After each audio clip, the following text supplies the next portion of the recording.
नेपाली 2082 नयाँ वर्षको दिनमा सबैलाई यहाँ उपस्थित हुनुभएका शिक्षक, शिक्षिका, प्रधानाध्यापक, अध्यापिका, छात्रगणहरूलाई धेरै धेरै शुभकामना व्यक्त गर्दछु।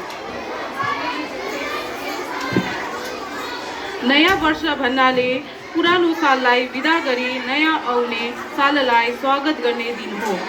नेपाली जातिले हरेक वर्ष वैशाख 1 गतेका दिन समस्त नेपालीहरूले हर्षोल्लासका साथ नयाँ वर्ष मनाउने गर्दछन्।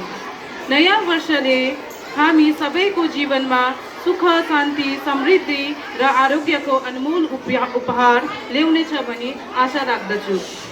हामी सनातन धर्ममा समयको गणना गर्नका लागि विक्रम संवत क्यालेन्डरको प्रयोग गर्दै आएका छौँ। ज्योतिष विज्ञान पनि यही क्यालेन्डरको तिथि अनुसार बनेको हुन्छ। त्यही क्यालेन्डरको अनुसार आज हाम्रो जातिको लागि नयाँ वर्षको रूपमा मानिन्छ र हामीहरूमाझ सद्भावना, शान्त समाज, मानवता र स्वास्थ्य वातावरणको सङ्कल्प गरी यस नयाँ वर्षलाई अघि बढाउने कामना गर्दछु। धन्यवाद।